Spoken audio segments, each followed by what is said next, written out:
नमस्ते। शिक्षा विवेचना कार्यक्रममा यहाँहरूलाई हार्दिक स्वागत छ। नेपालको लोकतान्त्रिक तथा प्रजातान्त्रिक आन्दोलनमा विगतमा विद्यार्थी सङ्गठनहरूको भूमिका निकै महत्त्वपूर्ण रहेको छ। त्यति मात्र होइन, राजनीतिक तथा सामाजिक चेतना फैलाउने काममा समेत विद्यार्थी सङ्गठनहरूले योगदान दिएका छन्। तर विगत एक दशकदेखि विद्यार्थी सङ्गठनहरू कहाँ छन् भन्ने प्रश्न उठिरहेको छ। सामुदायिक विद्यालय तहसम्म सङ्गठन विस्तार गरेका विद्यार्थी सङ्गठनहरूले ती विद्यालयको पूर्वाधार र अन्य शैक्षिक गुणस्तरको सुधारमा कुनै ध्यान दिएनन् भन्ने आम गुनासो छ। यस्तो किन भयो भन्ने विषयमा आज हामी छलफल गर्दैछौँ अनेरा स्ववियुका अध्यक्ष सुदेश पराजुलीसँग। पराजुलीजी, कार्यक्रममा स्वागत छ। नमस्ते, धन्यवाद। अहिले के गरिरहेछ तपाईँको विद्यार्थी सङ्गठन? मूलभूत रूपमा राजनीतिक परिवर्तन भइसके पछाडि हाम्रा चाहिँ सामाजिक, सामुदायिक र राजनीतिक मुद्दाहरू पनि परिवर्तित भए। त्यो परिवर्तित अवस्थामा हिजो हामीले भने जस्तो सडकमा ढुङ्गा हान्दै गरेको विद्यार्थी नेता अथवा विद्यार्थी आन्दोलन आजको परिस्थितिमा ठ्याक्कै खोजेर दिनानुदिन त्यही विद्यार्थी नेता, त्यही विद्यार्थी आन्दोलन भेट्छौँ भन्दाखेरि चाहिँ भेट्दैनौँ। हामी 62-63 पछाडि अथवा 46 को आन्दोलन पछाडि चाहिँ ठ्याक्कै विद्यार्थी मुद्दासँग भन्दा पनि समुदायको मुद्दासँग विद्यार्थी आन्दोलन जोडिएको कुरा चाहिँ हामीले बुझ्नुपर्छ र त्यहीसँग हाम्रो सङ्गठन अनेरा स्ववियु जोडिएको ठान्छु मैले।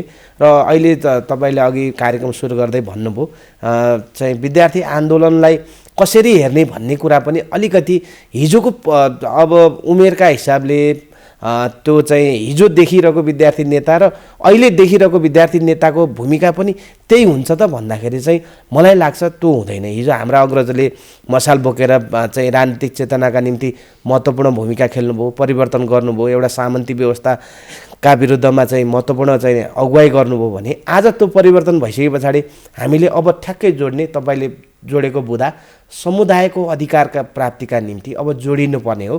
त्यसको अगुवाईका निम्ति हाम्रा दृष्टिकोणहरू, हाम्रा मान्यताहरू कहाँनिर चाहिँ भेटाउने भनेर चाहिँ त्यतातिर केन्द्रित गरेर हामीलाई बुझियो, देखियो, हेरियो भने त्यहाँ भेटिन्छ जस्तो लाग्छ। भनेपछि के विद्यार्थीहरूका मुद्दा सबै सकिएका हुन् र तपाईँहरू समाजका विषयहरूतर्फ लाग्नुभयो हो? होइन, समुदाय भने मैले हामी समुदायका मुद्दातर्फ लाग्नुभयो, विद्यार्थीका कुनै पनि मुद्दा बाँकी छैन। राजनीतिक ढङ्गले त हाम्रा मुद्दाहरू हामीले चाहिँ हिजो के अरे चाहिँ जतिखेर हामीले व्यवस्था परिवर्तनसँगै हामीले समुदायको मुद्दा, विद्यार्थीको मुद्दा भनेको त्यही त हो नि। हामीले व्यवस्थाका विरुद्धमा पनि समुदायको आन्दोलनसँग व्यवस्थाको विरुद्धमा पनि चाहिँ जुट्यौँ भने आज हामी त्यो व्यवस्था परिवर्तन भयो, व्यवस्था चाहिँ फेरियो भने अब अवस्था परिवर्तनका निम्ति भूमिका खेल्नु पर्यो। भनेको हामीले हाम्रो समुदायको अधिकारका निम्ति लड्नु पर्यो। हिजो गणतन्त्र नआउँदाखेरिको शिक्षाको अवस्था जुन थियो, गणतन्त्र आइसके पछाडि शिक्षाको अवस्था बदलिनु पर्यो। भनेको अर्थ के भन्दाखेरि हिजो हामीले भनेको हाम्रो गणतन्त्र नआउँदा त हाम्रो संविधानमा शिक्षा, स्वास्थ्य, रोजगार हाम्रा मौलिक अधिकार थिएनन्। आज हामीले गणतन्त्र ल्याइसके पछाडि हामीले शिक्षालाई मौलिक अधिकारको रूपमा चाहिँ स्थापित गरेका छौँ। त्यो मुद्दालाई कार्यान्वयन गर्नका निम्ति भूमिका खेल्नु पर्यो। त्यो भूमिका कहाँ हो त? कहीँ कतै विद्यार्थी सङ्गठनहरू देखिँदैनन् नि त। खालि बोर्ड झुन्ड्याउने काममा बाहेक कहीँ कतै विद्यार्थी सङ्गठनको भूमिका, चाहे त्यो मौलिक शिक्षाको हकको कार्यान्वयन होस्, चाहे निःशुल्क शिक्षाको हकको कार्यान्वयन होस्, चाहे शिक्षामा भएको व्यापारीकरणलाई कम गर्ने विषयमा होस्, कहीँ कतै विद्यार्थी सङ्गठन देखिँदैनन्। अब यसमा यस्तो हामीलाई ठ्याक्कै के अरे मसाल बोकेर ढुङ्गा हानेको त्यही आधारमा देख्ने भने चाहिँ प्रश्नहरूले पनि धेरै प्रश्नहरूको चाहिँ सामना गर्नुपर्छ ठान्छु मैले। तर हामीलाई कहाँनिर देख्नुपर्छ भने हामीले बोलेका कुराहरू, हाम्रा डकुमेन्टेसनहरू। अनि हिजो हामीले के अरे चाहिँ राजाको विरुद्धमा आन्दोलन गऱ्यौँ नि त, पञ्चायतको विरुद्धमा हाम्रा अग्रजले आन्दोलन गरे, त्यतिखेर हाम्रा मागहरू सम्बोधन गर्ने ठाउँ थिएन। आज हाम्रै पार्टीका नेताहरू, हामीले दिएको जनमतबाट निर्माण भएको व्यवस्था छ, यसमा चाहिँ उहाँहरूकै विरुद्धमा चाहिँ हामी लड्नुपर्ने हो भने त हाम्रो व्यवस्था नै के का निम्ति भन्ने प्रश्न उठ्छ। त्यसो भएको कारणले हामीले चुनेको शिक्षा मन्त्री हुनुहुन्छ, हामीले चुनेको प्रधानमन्त्री हुनुहुन्छ, हाम्रो अभिमतबाट प्राप्त गरेको राष्ट्रपति हुनुहुन्छ भने पछाडि हामीले त्यहाँनिर कुरा गर्ने होला नि त। गरिब त्यो विषयमा कुराकानी गर्दाखेरि 30% विद्यार्थीहरू निजी विद्यालयमा जान्छन्, उच्च शिक्षाको 40% विद्यार्थीहरू निजी शिक्षालयहरूमा जान्छन्। भनेपछि त हामीले आन्दोलन गर्ने विगतमा चाहिँ समुदाय शिक्षा भनेको राज्यले जिम्मा लिनुपर्छ भनिराखेको बेलामा अब कार्यान्वयन गर्ने ठाउँमा तपाईँहरू आइपुग्दाखेरि पनि सबै निजीकरण गइरहेछ, व्यापारीकरण भइरहेको छ। यो विषयमा तपाईँहरूले कहाँ देखाउनु भएको छ? यहाँ नि यो जगमा टेकेर हामीले आफ्नो उत्तर दिनुपर्छ, प्रश्नलाई चाहिँ समाधान गर्नुपर्छ भन्ने ठान्छु। तपाईँलाई आज एउटा विद्यार्थी सरकारी रोज्छ कि प्राइभेट रोज्छ भन्दा प्राइभेट रोज्छ। एउटा के अरे चाहिँ उच्च घरानाको छोरा सामुदायिक स्कुल रोज्छ कि प्राइभेट स्कुल रोज्छ भन्दा प्राइभेट स्कुल इन्स्टिट्युसन रोज्छ, होइन? यहाँनिर हामीले बदल्नु पर्यो। आज शिक्षा मन्त्रीको छोरा कहाँ पढिरहनु भएको छ?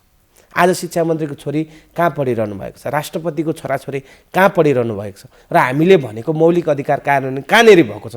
अब प्रश्न चाहिँ यहाँनिर हामीले खडा गर्नुपर्छ र यो दबाब र जागरणको भूमिकामा विद्यार्थी सङ्गठनलाई लिएर जानुपर्छ, नम्बर 1। नम्बर 2, हाम्रा छोराछोरी, गरिबका छोराछोरीका निम्ति चाहिँ सामुदायिक स्कुल कलेज, अनि धनीका छोराछोरीका निम्ति चाहिँ प्राइभेट स्कुल कलेज शैक्षिक संस्थाहरू निर्माण भइरहेका छन्। यो वर्ग विभेद ढङ्गले शिक्षालाई चाहिँ विभेद गर्न खोजिँदैछ। राज्यको यस्तो किसिमको चाहिँ प्रवृत्ति देखा परेको छ। यसका विरुद्धमा चाहिँ अब हामीले हाम्रा आवाजहरूलाई, हाम्रा दृष्टिकोणहरूलाई, हाम्रा मान्यताहरूलाई चाहिँ अगाडि लानुपर्छ, समाजलाई झकझकाउनुपर्छ भन्ने एउटा नम्बर 2 कुरा जोड्न चाहन्छु। र अर्को नम्बर 3 निष्कर्षको कुरा के हो भन्दाखेरि अब हामीले शिक्षा परिवर्तन त गर्ने हो नि त। हाम्रा चाहिँ शैक्षिक संस्थाहरू सरकारी हाम्रो तलब खाएर, हाम्रो करबाट तलब खाएका प्राध्यापक, शिक्षक, कर्मचारीहरू के गरिरहनु भएको छ? महत्त्वपूर्ण प्रश्न यहाँनिर हुन्छ। उहाँको व्यवस्थापकीय क्षमता कस्तो छ? हामीले चाहिँ सरकारी स्कुल सञ्चालन गरिरहेका छौँ, होइन? एक आनामा खोलेको प्राइभेट स्कुलले विद्यार्थीको आकर्षण बढाउन सक्छ। त्यहाँ कुनै शैक्षिक के अरे चाहिँ मापदण्ड पुरा गरेका टिचरहरू जाँदैनन्, कुनै राज्यको के अरे चाहिँ आयोगमा परीक्षा उत्तीर्ण गरेका मान्छे गएर पढाउँदैनन्। त्यहाँ चाहिँ एउटा चाहिँ आकर्षणको केन्द्र बन्ने, जहाँ राज्यको निकायबाट लिएको लिखित परीक्षा पास गरेर योग्य बनेर गएर पढाउने ठाउँमा चाहिँ अयोग्य विद्यार्थी निर्माण हुने, यो कमजोरी कहाँनिर छ? यो सबभन्दा खोजिनुपर्ने विषय हो, बुझिनुपर्ने विषय आजको विषय हो। आज त्रिभुवन विश्वविद्यालय लगायतका विश्वविद्यालयमा अध्यापन गराउने गुरुहरूले चाहिँ एउटा कलेजमा, त्यो क्याम्पसमा चाहिँ निर्माण गरेको विद्यार्थी अयोग्य हुने, जसलाई के अरे राज्यको कुनै निकायमा चाहिँ पास नगरिकन उ गएर उत्तीर्ण गरेर पढाएको टिचर, प्रोफेसरको चाहिँ अध्यापन गराएको विद्यार्थी चाहिँ योग्य हुने, यस्तो किसिमको व्यवस्था किन, यस्तो किसिमको विभेद किन भइरहेको छ? यहाँनिर हो हामीले हिट गर्ने हो। यो विषयमा तपाईँहरूको चाहिँ भूमिका के त भन्ने जस्तो चाहिँ तपाईँले नै भन्नुभयो, सामुदायिक विद्यालयहरूमा विद्यार्थी 80 झन्डै 70% विद्यार्थी अध्ययन गर्छन्। त्यहाँ तपाईँहरूको सङ्गठन विद्यालय तहसम्म पुर्याउनु भएको छ। तर तिनै विद्यालयहरूको भौतिक पूर्वाधारको सुधारमा, प्रयोगशाला स्थापना गर्ने क्रममा, पुस्तकालयको व्यवस्था गर्ने काममा तपाईँहरूले ध्यान दिनु भएन भन्ने तपाईँहरूलाई पनि आरोप छ। हामीले खोज्ने मात्रै होइन, तपाईँहरूलाई प्रति लागेको आरोप चाहिँ यो तपाईँको प्रश्नको आरोप म सहस्र स्वीकार्छु। हो, यसमा जिम्मेवारी हाम्रो पनि हो, तर जिम्मेवारी हाम्रो मात्रै हो र? अलिकति जोड त्यसलाई मोबिलाइज गर्ने, विद्यालयमा गएको पैसा मोबिलाइज गर्ने, जसरी तपाईँहरू विद्यार्थीलाई चाहिँ आन्दोलनमा, राजनीतिक आन्दोलनमा लैजानुहुन्छ, विद्यालय बनाउनेतर्फ पनि तपाईँहरूको योगदान हुनुपर्ने हो नि त। हो, हामी सृजनात्मक आन्दोलनको पक्षमा छौँ, यो कुरा सत्य हो। तर हामी के निर्णयकर्ता त होइन? विद्यार्थी सङ्गठन स्वयं अनरासु त्यो क्याम्पसको निर्णयकर्ता हो र? स्वयं नेपाल विद्यार्थी सङ्घ त्यो क्याम्पसको निर्णयकर्ता हो र? त्यो त दबाबको एउटा आन्दोलनको नेतृत्वकर्ता हो। एउटा दबाब समूहले, एउटा अधिकार बोक्ने समूहले निर्णय गर्न सक्दैन, उसले दबाब चाहिँ दिन सक्छ। हामी भनिरहेका छौँ आज के अरे चाहिँ अस्कल क्याम्पसको हालत जतिखेर स्थापना भयो त्यस्तै भौतिक संरचना छ, होइन? पिएन क्याम्पस जतिखेर स्थापना भयो त्यस्तै बनिरहेको छ। त्यहाँ न भौतिक संसाधन चाहिँ नयाँ छन्, न स्ट्रक्चरहरू नयाँ बनिएका छन्, त्यही पुरानै बेन्च, पुरानै डेस्क, अनि त्यहाँबाट चाहिँ सरहरूको आगमन त्यही छ, अनि के अरे पढाउने चाहिँ नि शैली उही छ। हो, यस्तो कुरालाई हामीले परिवर्तन गर्नु पर्यो। यो सच्याउने र निर्णयलाई परिवर्तन गर्ने कहाँ हो भन्दाखेरि सम्बन्धित निकाय हो, मन्त्रालय हो। यसका निम्ति ध्यान दिनु पर्यो। अब जो शिक्षा मन्त्री भएको छ, त शिक्षा मन्त्रीको काम आएर गजरधम्म गरेर बस्ने त होइन नि त। परिवर्तन गर्नका निम्ति शिक्षा मन्त्री बनाएको हो नि त। जनताले चुनेको अधिकार त्यो के अरे प्राप्तिको लडाइँमा लागेका मान्छेहरू शिक्षा मन्त्री हुनुभएको छ। अनि शिक्षा मन्त्रालयमा आएर त्यहाँ कसले कुन चाहिँ माफियाको वरिपरि घुमेर बस्ने होइन नि त उहाँहरूको काम। उहाँहरूले त गर्नु पर्यो नि त। हो, फेरि यहाँलाई रोकेँ। तपाईँले कसरी भन्नु भन्दा हामी परिवर्तनको लागि आएको छ, परिवर्तन गर्नुपर्छ भन्नुभयो। आखिरमा जानुभयो कहाँ भन्दा सरकार र शिक्षा मन्त्रीलाई दोष दिनुभयो। तपाईँहरूको सङ्गठन भएको ठाउँमा त्यो कलेज अथवा चाहिँ विद्यालय जिम्मा सुधार्ने जिम्मा त तपाईँहरूको पनि हो नि। हो। तपाईँहरूले स्वतन्त्र विद्यार्थी युनियनको नाममा हरेक विद्यार्थीबाट शुल्क चाहिँ लिनुहुन्छ, पैसा उठाउनुहुन्छ, तर त्यो पैसा कहाँ खर्च गर्नुहुन्छ, कसरी खर्च गर्नुहुन्छ? विद्यालयको भौतिक पूर्वाधारमा हामी आज यो कलेजलाई सुधार्छौँ, यो वर्ष यो बिल्डिङ बनाउँछौँ, शौचालय राम्रो बनाउँछौँ भन्ने विषयमा तपाईँहरूको कहीँ सृजनात्मक देखिएन। होइन, यस्तो हुन्छ। यसमा चाहिँ अलिकति म तपाईँलाई जोड्न चाहन्छु। स्वतन्त्र विद्यार्थी युनियनको जुन उसको चाहिँ संस्था त्यहाँ जाने पनि त विद्यार्थी सङ्गठनकै मान्छे छन्। हो, स्वतन्त्र विद्यार्थीको आफ्नै भूमिका छ। हो, क्याम्पस प्रशासनको आफ्नै भूमिका छ। क्याम्पस प्रशासनको भूमिकालाई, नकारात्मक भूमिकालाई दबाब दिने सोभिले काम गर्छ। ऊ स्वयं प्रशासन हो त भन्दाखेरि स्वतन्त्र विद्यार्थी युनियन पनि प्रशासन होइन। प्रशासनलाई सहयोग गर्नका निम्ति त्यहाँका विद्यार्थीहरूको समस्यालाई लिएर जाने निकाय हो भनेको। के अरे चाहिँ त्यहाँ चाहिँ पढाइ भएन भने, त्यहाँ चाहिँ नराम्रा कुराहरू भए, त्यहाँका विकृति विसङ्गतिका बारेमा बोल्ने ठाउँ हो। हामीले पनि केही कमी कमजोरी गऱ्यौँ। विद्यार्थी आन्दोलन जब के अरे चाहिँ राजनीतिक स्वतन्त्रताको लडाइँ लडेका थियौँ, त्यस पछाडि हाम्रा भूमिका र हाम्रा दृष्टिकोणहरू, हाम्रा कार्ययोजनामा केही न केही कमी कमजोरी छ। यसलाई सुधार्नुपर्छ। दुनियाँले के अरे विद्यार्थी आन्दोलन, विद्यार्थी संस्था, यो चाहिँ विद्यार्थी आन्दोलनका लागि लडेका मान्छेहरूका बारेमा प्रश्न खडा गरेका छन्। हो, त्यो प्रश्न खडा सकिसके पछाडि त राम्रो बनाउने दृष्टिकोण हाल्नुपर्ने होला, दृष्टिकोण बनाउनु पर्ने होला, त्यसका निम्ति लाग्नुपर्ने होला। नलागेको स्थिति त छ नि त। त्यसलाई आत्मबोध गर्नु पर्यो क्या। नराम्रो कामका लागि आत्मबोध गर्नु पर्यो, सच्याउन सक्नु पर्यो। त्यो नै लिडर हो नि। भनेपछि त यसो हेर्दाखेरि त सबै काम चाहिँ क्याम्पस प्रशासनले गर्ने, शिक्षा मन्त्रालयले गर्ने भइसकेपछि यो विद्यार्थी सङ्गठनको औचित्य के भन्ने प्रश्न उठ्दैन? हो, तपाईँ यहाँनिर महत्त्वपूर्ण ढङ्गले प्रश्नलाई तिर्साउनु भयो। म जोड्न चाहन्छु। विद्यार्थी सङ्गठनको काम समुदायको अधिकारका निम्ति लड्ने हो, नम्बर 1। नम्बर 2, राजनीतिक प्राप्तिको लडाइँमा पनि हामी जोडिन्छौँ है। हाम्रो राजनीतिक स्वतन्त्रता भएन भने हामीले पढ्न पाउने अधिकार वञ्चित हुन्छ भन्ने कुरा हो। त्यसो भएको कारणले विद्यार्थी सङ्गठनको औचित्यता माथि प्रश्न गर्दाखेरि दुईवटा कुरा महत्त्वपूर्ण ढङ्गले हामीले हेर्नुपर्छ जस्तो ठान्छु मैले। हाम्रो स्वतन्त्रताका निम्ति, हाम्रो राजनीतिक प्राप्तिको लडाइँमा अव्वल विद्यार्थी सङ्गठन हो। हाम्रो के अरे समुदायको अधिकारका निम्ति हामी अव्वलै छौँ, हामी अगुवाई गर्न सक्छौँ। तर निर्णयकर्ता चाहिँ विद्यार्थी सङ्गठन हुन सक्दैन। हाम्रो हस्ताक्षर चल्दैन। हामी कानुन होइनौँ।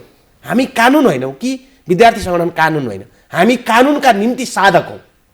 हामी साधक भएको कारणले गर्दाखेरि हामी दबाब हौँ, जागरण हौँ। त्यो काम पनि तपाईँहरूले राम्रो गर्नु भएन। नगरेकै कारणले गर्दाखेरि विद्यार्थीहरू सामुदायिक कलेज र सामुदायिक विद्यालयबाट निजीमा गइरहेका छन्, जहाँ र तपाईँहरूको सङ्गठनको त्यति चाहिँ प्रभाव छैन। सामुदायिक कलेजप्रति चाहिँ आकर्षण कम छ। हो, त्यहाँनिर हामीले दबाब दिन सक्यौँ कि सकेनौँ, त्यहाँको आन्दोलनलाई उठान गर्न सक्यौँ कि सकेनौँ भन्ने प्रश्न चाहिँ महत्त्वपूर्ण हो। तपाईँले जो जोड्नु हो, हामीले सामुदायिक विद्यालय होइन, सरकारी आङ्गिक कलेजको कुरा छ, त्यहाँको चाहिँ नि सुधारको कुरा छ होइन। त्यहाँ पढाउने टिचरहरू के अरे प्राइभेट इन्स्टिट्युसन खोलेर लगानी गरेर दिनानुदिन धनी बनेका छन्। प्राध्यापकहरू के अरे कालो धनलाई सेतो बनाएर शैक्षिक संस्थाहरू खोलिरहेका छन् र त्यहाँलाई मोलजल गरिरहेका छन्। हो, त्यो आन्दोलन उठाउने कुरामा चाहिँ विद्यार्थी सङ्गठन चुके कि भन्ने कुरा चाहिँ महत्त्वपूर्ण कुरा हो। यो कुरा चाहिँ हामीले उठाउनुपर्छ। यो कुराका निम्ति हामीले दबाब जागरणको भूमिकालाई हामीले अब्बल ढङ्गले अगाडि बढाउनुपर्छ। यो भूमिका हाम्रो हो। तर त्यो प्राध्यापकलाई कारबाही गर्ने हामीले हो त? त्यो शिक्षकलाई कारबाही गर्ने विद्यार्थी आन्दोलनले हो त? हामी कानुन हौ त भन्दा होइनौँ। त्यो कानुन स्वयं कहाँ हो भन्दा राज्य हो, सरकार हो, मन्त्रालय हो, सम्बन्धित निकायहरू। हामी त्यसलाई झकझगाउन सक्यौँ कि सकेनौँ भन्ने प्रश्न चाहिँ महत्त्वपूर्ण प्रश्न हो। कानुन चाहिँ प्रशासन हो भन्नुभयो, तर चाहिँ विद्यार्थी सङ्गठनले नै, विद्यार्थीहरूले नै क्याम्पस जलाउने, क्याम्पस चिफलाई कालो मोसो दल्ने, विद्यार्थी सङ्गठनहरूले तोडफोड गर्ने, आफू पढ्ने शिक्षालयमा तोडफोड गर्ने काम त गरिराखेकै छन् नि त। हो, तोडफोड हुनु हुँदैन, कालो मोसो दलिनु हुँदैन। यो सबैभन्दा राम्रो सुन्दर कुरा हो, सुन्दर दृष्टिकोण हो। तपाईँले कानुन कार्यान्वयन गर्ने अधिकार त लिनुभयो त। ठिक हो, तपाईँले भनेको ठिक हो। हामी सुन्दर कुराको पक्षमा छौँ। हो, हामी गुलाबको फुल जस्तै सुन्दर विद्यार्थी आन्दोलन देखाउन चाहन्छौँ।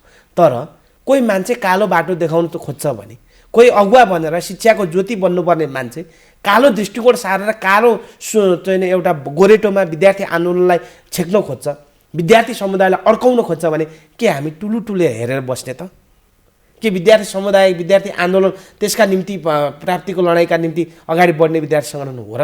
हामी पञ्चायतको हाम्रो त जगै जतिखेर गङ्गालालले त्रिचन्द्र क्याम्पसमा उठेर भन्नुभयो कि यो जानिया राणा शासनले चाहिँ हाम्रो चाहिँ अधिकार खोस्यो, हामीले पढ्न पाउने अधिकारलाई खोस्यो भनेर उभिएको विद्यार्थी आन्दोलनका नेता कार्यकर्ता अनि कालो चाहिँ त्यो शिक्षाको ज्योति छर्नै पर्ने उज्यालो घाम दिनुपर्ने मान्छे आज कालो बाटो देखाउँछ भने उसलाई के कालो मोसो कालो उपहार नदिएर के फुलको गुलाबको फुल दिनुपर्ने हो र? होइन, तपाईँहरूले त आफै भन्नुभएको छ हामी कार्यान्वयन गर्ने ठाउँमा छैनौँ भनिराख्दाखेरि हाम्रो काम त सिंहदरबारभित्रै तपाईँले अस्ति त एकजना निजी मेडिकल कलेजका सञ्चालकलाई मोसो दल्नु भयो त सिंहदरबारभित्रै मन्त्रालयबाट बाहिर आउने बित्तिकै जसले छलफलबाट तपाईँहरू पनि छलफलमा हुनुहुन्थ्यो, उनीहरू पनि छलफलमा थिए, सिंहदरबारमा भित्र मन्त्री पनि छलफलमा थिए, विद्यार्थी सङ्गठनले मोसो दले त अलिकति जग जोडिदिन्छु हजुरलाई प्लिज। के अरे चाहिँ एउटा निजी शैक्षिक संस्था सञ्चालक, मेडिकल कलेज सञ्चालक जसले राज्यलाई मान्दिन भन्छ, जसले कानुनलाई मान्दिन भन्छ, जसले त्यो निकायका चाहिँ नियम कानुनलाई मान्दिन भन्छ, शिक्षा मन्त्रीको अगाडि उभिएर नट अफ डिसिसन लिने च्यालेन्ज गर्छ, त्यस्तो मान्छेलाई के हामीले गुलाबको फुल दिएर लौ भनेर चाहिँ उहाँलाई स्वागत गर्नुपर्ने हो र? उहाँले के अरे चाहिँ विद्यार्थी आन्दोलनप्रति विद्यार्थी नेताहरूप्रति गाली गलौज गर्ने, त्यहाँ उभिएर के अरे चाहिँ नाना भाती भन्ने, त्यो त आक्रोश हो नि, आन्दोलनको रूप हो। आन्दोलनको रूपमा उहाँहरू के अरे चाहिँ पर्नुभएको, त्यसो भएको कारणले उहाँ निजी शैक्षिक संस्था सञ्चालक संयम हुनु पर्यो। जो चाहिँ कालो धनलाई सेतो बनाएको छ, जसले अकुत सम्पत्ति कमाएको छ राज्यलाई ठगेर, अनि त्यस्तो मान्छे आज फुर्ती लाउँदै दुनियाँको अगाडि म चाहिँ राम्रो छु भनेर च्यालेन्ज गर्दै हिँड्न सुहाउँछ? राज्यको कानुन मान्नु पर्दैन? कानुन कार्यान्वयन गर्नका लागि सरकार छ, चिकित्सा शिक्षा आयोग छ, विश्वविद्यालय छ, जिल्ला प्रशासन कार्यालय प्रशासनहरू छ, खबरले किन अगाडि बढ्नु पर्यो? हामी भन्दैछौँ जिल्ला प्रशासन छ, त्यो छ, उनीहरूलाई कारबाही गर्न के आन्दोलनको स्वरूप तपाईँ दबाब दिनुपर्नेमा आफै मोसो दल्दै हामी वो भगवान होइन नि त, त्यो निजी शैक्षिक सञ्चालनको त्यो माफिया भगवान होइन नि त। भगवानलाई त मान्छेले प्रश्न गर्छ भने त्यो त मान्छे हो नि, मान्छेले फेरि मान्छे बनाउने कुरा गरे होइन क्या, मान्छेले शिक्षा दिने कुरा गरे होइन। ऊ शैक्षिक संस्था खोल्छ अनि ऊ के को धम्म गर्छ भने मैले कमाउनु पाउनुपर्छ भनेर ऊ दम्म गर्छ भनेपछि आन्दोलनको स्वरूप उसले कालो बाटो देखाउन खोज्यो, उसले नराम्रो अँध्यारो बाटो विद्यार्थीलाई देखाउन खोजेको कारणले एउटा सिम्बोलिक रूपमा कालो उपहार दिएको मात्रै हो। हामी कालो उपहार उहाँलाई बाटो कालो छ है तपाईँको भनेर देखाउन खोजे हो। तपाईँहरूले त्यो निजी लगानीकर्तालाई हतोत्साही किन गर्न खोज्नुभयो? यहाँ पढिराखेका विद्यार्थी यहीँ लगानी गरेकालाई विदेशमा गएर पढ्न त यहाँ नपढ भनेर हामीले गर्नुभएको छ। अनि तपाईँको संविधानले किन हामीलाई चाहिँ प्रश्न गर्छ नि त? हाम्रा नेताहरूलाई प्रश्न गर्नु पर्दैन? आजको चाहिँ सरकारलाई प्रश्न गर्नु पर्दैन? हाम्रो संविधानमा हामी लडेर हामीले झन्डा बोकेर ल्याएको मौलिक अधिकार संविधानले लेखेको छ नि त, तिमीले शिक्षा तिम्रो मौलिक अधिकारमा प्राप्त गरेका छौ, प्रदत्त अधिकार हो भनेर भनिसके पछाडि के हामी चुप लागेर बस्ने त? कानुन कार्यान्वयन गराउने, कानुन बनाउने हामीले दबाब दिने हो। मोसो दल्दै निजी सञ्चालकलाई त्यसरी हतोत्साहित बनाएको निजी त्यो पनि निजी तपाईँलाई जोड्न चाहन्छु, निजी चाहिँ प्राइभेट इन्स्टिट्युसनहरू पनि सरकारको चाहिँ कानुन नियम पालना गरेर चाहिँ नि सञ्चालन गर्ने होला नि त, पालना गरेकै होला नि त, त्यही भएर त उनीहरूले चाहिँ कर तिरिरहेछन्, नभए त प्रशासनले कारबाही गरिहाल्थ्यो। ठिक छ, पालना गरेको भए त यस्तो दुविधा आउँदैन थियो नि त। तपाईँ विद्यार्थीहरू जो डक्टर पढ्नका निम्ति 40 लाख रुपियाँ आफ्नो बुवा मम्मीको खेत जग्गा बेचेर आएको विद्यार्थी अनसन बस्छ त। एउटा विद्यार्थी जसले आफ्नो चाहिँ करियर बनाउन आछ, उसले दुनियाँ देखेको छैन, आफ्नो सपना फ्युचर डक्टर मात्रै देखिरहेको छ, त्यस्तो विद्यार्थीलाई के आघात परिरहेको होला त? हामीले बुझ्नु पर्दैन? त्यो विद्यार्थी यस्तो चिसोमा जसले के अरे अनसन बसिरहेका छन्, जब चाहिँ 17-18 वर्षका उमेरका बच्चाहरू जसले आफ्नो जीवनको बारेमा प्रवाह नगरी, आफ्नो फ्युचरको बारेमा प्रवाह नगरी पीडाको बारेमा बोलेको छ भने त्यहाँ समस्या छैन होला त? त्यहाँ हामीले त्यो भावनालाई बुझ्नु पर्दैन? त्यो मनोवृत्तिलाई बुझ्नु पर्दैन? विद्यार्थी सङ्गठनले बुझ्यो, कस्तो राम्रो कुरा। तर यहाँ मेरो एउटा प्रश्न, ती मेडिकल कलेजहरूको पूर्वाधार के छ? त्यहाँ पढाउने शिक्षकहरू छन् कि छैनन्? बिरामीको सङ्ख्या छ कि छैन? मेडिकल शिक्षाको लागि त प्र्याक्टिकल चाहियो नि त, अभ्यासको लागि। त्यो विषयमा कति प्रतिशत उत्तीर्ण हुन्छन् ती चिकित्सकहरू भन्ने बारेमा तपाईँहरू त कहिल्यै बोल्नु भएन। तिनै मेडिकल कलेजबाट पास भएका डाक्टरहरू नेपाल मेडिकल काउन्सिलले लिने लाइसेन्सिङ परीक्षामा 50% त फेल हुन्छन्। भनेपछि त कस्तो पढायो त्यहाँबाट भन्ने विषयमा तपाईँहरूले कहिल्यै बोल्नु भएन, खालि यही शुल्कको विषयमा मात्रै आन्दोलन गर्नुभयो। होइन, हामीले चाहिँ गुणात्मक शिक्षाको बारेमा होइन, हामीले त बोलिरहेकै हो। हामीले बोलेको कुरा होइन, त्यो बोल्नु भएको छ, बोल्नका लागि बोल्ने, तर मेन काम चाहिँ शुल्कमै आयो। आन्दोलन कहाँनिर हुन्छ भन्दा त पहिलो कुरा त जहाँ अप्ठ्यारो पर्छ त्यहीँनिर हुने हो नि त आन्दोलन त, होइन। हामीले के अरे चाहिँ शिक्षाको गुणस्तरताको बारेमा किन बोलेका छैनौँ? हामीले अब त्यो कार्यक्रमै गरेका छौँ, हाम्रो जो डकुमेन्ट नै बोल्छ। हामीले चाहिँ शिक्षा मन्त्रालयमा आएका बारम्बार मन्त्रीहरूलाई दिएका छौँ, सामुदायिक शिक्षा सुधार गर्नुहोस्, होइन। सामुदायिकमा पढ्ने के अरे प्राध्यापक शिक्षकहरूलाई चाहिँ त्यहाँप्रतिको प्रतिबद्धता व्यक्त गर्न लाउनुहोस्, जवाबदेही हुन लाउनुहोस्। अनि मेडिकल शैक्षिक संस्था सञ्चालकहरूलाई त्यहाँप्रतिको चाहिँ क्वालिटीमा चाहिँ नि महत्त्वपूर्ण ध्यान दिनुहोस्। तपाईँ यहाँ आउनु भएको छ र पटक त मागपत्र दिएका छौँ। अब त्यो मागपत्रलाई के अरे चाहिँ दिउँसै बजारमा हाम्रो यो मागपत्र छ भन्दै पनि हिँड्नु भएन। त्यस्ता कुरामा मिडियाले पनि खोजेको मैले देख्दिनँ नि। हामीले बोलेको, अनि त्यहाँ गएर चाहिँ त्यहाँका प्राध्यापकहरूसँग के अरे चाहिँ बहस गरेको, शिक्षाका चाहिँ अनुभवी मान्छेहरू, त्यो दिग्गज व्यक्तित्वहरूसँग बहस गरेको मिडियाले पनि ल्याउँदैन यस्तो कुरा चाहिँ। मिडियाले के ल्याउँछ भन्दाखेरि दबावको आन्दोलन मुर्दाबाद जिन्दाबाद भनेको चाहिँ फोकसिङ गरिहाल्छ। तर एउटा विद्यार्थी नेताले शैक्षिक परिवर्तनका निम्ति उसको दृष्टिकोण के छ, उसको भिजन के छ, उसको मान्यता के छ, सामुदायिक विद्यालय सुधारका निम्ति त्यो सङ्गठनको, त्यो भनौँ मेरो सङ्गठन अनिराशको भूमिका के छ, अन्य सङ्गठनको भूमिका के छ, विद्यार्थी नेताहरू कति ती कुरामा योग्य दक्ष हुन सक्छन् भन्ने कुरा पनि ल्याउनु पर्यो। मेरो दृष्टिकोण, मेरो मान्यता, म चेतनाबाट चाहिँ तडक भडक ढङ्गले बाहिर छु भने त म विद्यार्थी नेता हुन पनि त लायक छैन नि त। मैले विद्यार्थी आन्दोलन सुधार्नका निम्ति मेरो भिजन के हो, म अध्यक्ष अहिले अनिराशको, मैले मेरो अनिराशलाई विद्यार्थी आन्दोलनसँग विद्यार्थी आन्दोलनलाई परिवर्तन गर्नका निम्ति मेरो जग, मेरो दृष्टिकोण, मेरो चाहिँ आइडियोलोजी कहाँनिर छ भन्ने पनि त खोज्नुपर्छ नि त। यो महत्त्वपूर्ण प्रश्न हो नि। विद्यार्थी सङ्गठनको नाम लिनु, विद्यार्थी सङ्गठनहरू आफ्नो आफ्नो एजेन्डा बोकेर हिँड्छन्। कहिले एकजुट भएर एउटै एजेन्डामा हामी यो विषयमा लागौँ भनेर उनीहरू एक हुन नसक्ने अवस्थामा यी विद्यार्थी सङ्गठनको औचित्यमाथि फेरि प्रश्न उठ्छ क्या। फरक फरक हिसाबले सत्तामा हुँदाखेरि आफू निकट दल चाहिँ सत्तामा हुँदा आन्दोलन नगर्ने, सत्ताबाट बाहिर निस्केको भोलिपल्ट जिन्दाबाद र मुर्दाबाद गर्दै त्यो विश्वविद्यालयमा चाहिँ घेराउ गर्दै जाने, तालाबन्दी गर्ने काममा त विद्यार्थी सङ्गठनै लागेका छन्। एकचोटि म रिपोर्ट हेर्न पनि अनुरोध गर्न चाहन्छु। 62-63 सालको जनआन्दोलन पछाडि विद्यार्थी सङ्गठनले तपाईँको यति लोकप्रिय कार्यक्रम छ जसले देश दुनियाँलाई एउटा सन्देश पनि दिन्छ, होइन। विद्यार्थी सङ्गठनले कतिचोटि चाहिँ विश्वविद्यालय बन्द गरे, होइन। अनि हामीलाई पढाउने, हामीलाई शिक्षा दिने गुरुहरू हुनुहुन्छ नि, अनि हामीलाई प्रशासनिक दिनानुदिन चाहिँ हामीलाई गाइडलाइन गर्ने प्रशासकहरू हुन्छ नि, उहाँहरूले कतिचोटि विश्वविद्यालय बन्द गरे भन्दाखेरि विद्यार्थी सङ्गठनले चाहिँ लाग्छ मलाई 2-3 चोटि बन्द गरे होलान्। तर आज गुरुहरू नै ताला लिएर बोक्नु, यत्रो भोटे तालचा लिएर कुद्नु भएको छ। अनि विद्यार्थी सङ्गठनलाई दोष चाहिँ, अनि तालाबन्दी गर्यो भने पनि पहिलाको जस्तै चाहिँ ह्याङओभर त्यो विद्यार्थी सङ्गठनले गर्यो भन्ने हामीलाई पर्छ है।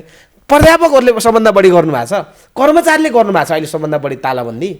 अनि अर्को कुरा, अर्को पनि जोड्दै थिएँ, हाम्रो पार्टी सरकारमा हुँदा होस् या नहुँदा होस्, हाम्रो भूमिका दबाब र जागरणको भूमिका हो। हामी प्रतिपक्षी आन्दोलनको भूमिका निर्वाह गर्न तयार छौँ। आज मेरो पार्टी सरकारमा छ नि त। आज त अघि भन्नुभयो एउटा चाहिँ निजी शैक्षिक संस्थालाई कालो मोसो पारिदिउँ हामीले। त्यो के अरे मेरो पार्टी सरकारमा भएर म चुप लाग्नु पर्थ्यो होला नि त। हो, पार्टीका नेताहरू पनि गल्ती छन् भने उहाँहरूको चाहिँ आँखामा आँखा जुदाएर औलो ठडाएर तपाईँले गल्ती गर्नुभयो है भन्ने 8-7 सास चाहिँ विद्यार्थी नेताहरूले बोक्नुपर्छ र हामीले बोकेका छौँ। विद्यार्थी सङ्गठन एउटै एजेन्डामा किन एक हो, त्यो पनि जोड्दै होस्। हो, अहिले हामी समग्र विद्यार्थी आन्दोलन एकताबद्ध छौँ, केही सङ्गठन छोडेर। आज 7वटा विद्यार्थी सङ्गठन हामी आन्दोलनमा छौँ। पार्टी सत्तामा छ, हाम्रो विचारसँग सम्बन्ध रहेको, हाम्रो विचारमा सामिप्यता कायम गर्ने पार्टीहरू सरकारमा छन्। तर त्योसँग जोडिएका विद्यार्थी सङ्गठनहरू सडकमा पनि उभिएका छन्। चाहे लिपुलेक, लिम्पियाधुरा, कालापानी, सुस्ता, महेशपुर, मिचिँदा हामी पार्टीका नेताहरूलाई खबरदार गर्ने कुरा होस्, चाहे शिक्षामा देखिएका विभिन्न विकृति विसङ्गतिहरू भइरहेका छन् त्यसका विरुद्धमा नेताहरूलाई पनि औलो ठडाएर जिन्दाबाद मुर्दाबाद भन्ने विद्यार्थीहरू सडकमै छन् नेताहरू। त्यो भएको कारणले गर्दाखेरि त्यति धेरै चाहिँ आलोचना गरिहाल्नुपर्ने पाटो चाहिँ मलाई लाग्दैन। छोटकरीमा हाम्रो निर्धारित समय सकिसकेको विद्यार्थी सङ्गठनको औचित्य अझै के भनेर छोटकरमा फेरि बुझाइदिनुहोस्, अझै म कन्भिन्स हुन सकिनँ। विद्यार्थी आन्दोलनको औचित्य एक किसिमले भन्दा झन् निखारपूर्ण ढङ्गले अगाडि बढेको छ। राजनीतिक पार्टीहरू नि सत्ता परिवर्तन पछाडि सरकारमा छन्, तर राजनीतिक पार्टीहरूले हाम्रा मुद्दाहरू झन् कार्यान्वयन गर्नुपर्ने गरेका छैनन्। तपाईँ अहिले विद्यार्थी आन्दोलन कमजोर भयो भने शिक्षामा व्यापारीकरण बढ्छ, झन् धेरै भ्रष्टाचार मौलाउँछ। विद्यार्थी आन्दोलन कमजोर भयो भने शिक्षाका माफियाहरू दिनदाडै चाहिँ सडकमा विद्यार्थी आन्दोलनलाई हुर्मत लिने गरी कुद्छन्। त्यसो भएको कारणले अहिले पार्टीहरू सत्तामा भए पनि समुदायका अधिकारहरू स्थापित भएका छैनन्। समुदायको अधिकारलाई स्थापित गर्न पनि विद्यार्थी आन्दोलनको निखारता अझै आवश्यक छ। विद्यार्थी आन्दोलन नहुने हो भने हाम्रो व्यवस्थाप्रति, हाम्रो समुदायप्रति, हाम्रो अधिकारप्रति सबैले प्रश्न गर्नेछन्। त्यसो भएको कारणले विद्यार्थी आन्दोलनको औचित्यता थप पुष्टि भएको छ। नेताहरूलाई सचाउनका निम्ति गलत मान्छेहरूलाई चाहिँ तिनीहरूको भण्डाफोर गर्नका निम्ति, पर्दाफास गर्नका निम्ति पनि विद्यार्थी आन्दोलन छ। गलत मान्छेहरूको चाहिँ एउटा यात्राको त्यो जग बसाल्नुभन्दा असल मान्छेहरूले ती मान्छेहरूलाई पराजित गर्दै अगाडि बढाउनका निम्ति पनि विद्यार्थी आन्दोलनको आवश्यकता छ। हस्, धन्यवाद। हाम्रो कार्यक्रममा आइदिनु भयो र चाहिँ विद्यार्थी सङ्गठनको औचित्य, विद्यार्थी सङ्गठनको आवश्यकताका बारेमा जानकारी दिनुभयो, यसको लागि धन्यवाद। धन्यवाद। यति लोकप्रिय कार्यक्रम जसले देश दुनियाँलाई पनि एउटा शिक्षाप्रति चेतना होइन, एउटा चाहिँ सरकारी लगानीमा चाहिँ स्थापित भएको टेलिभिजनले महत्त्वपूर्ण दृष्टिकोण, मान्यता मेरो सङ्गठन अन्यासको बारेमा राख्ने जुन मौका दिनुभयो, यहाँ लगायत सम्पूर्ण टेलिभिजनलाई हृदयदेखि धन्यवाद दिन चाहन्छु। धन्यवाद। आदरणीय दर्शकवृन्द, आज हामीले अनेरासोबीका अध्यक्ष सुदेश पराजुलीसँग विद्यार्थी सङ्गठनहरूको औचित्य किन, विद्यार्थी सङ्गठन किन आवश्यक छ अझै पनि भन्ने विषयमा छलफल गऱ्यौँ। आजको लागि यति नै। अर्को साता हामी फेरि शिक्षा क्षेत्रकै संलग्न अर्का व्यक्तिसँग बसेर यसरी नै छलफल गर्नेछौँ। त्यतिन्जेलसम्म म रविचन्द्र पराजुलीका साथै स्टुडियोमा रहनुभएका सम्पूर्ण प्राविधिक साथीहरू सबैलाई बिदा दिनुहोस्। नमस्ते।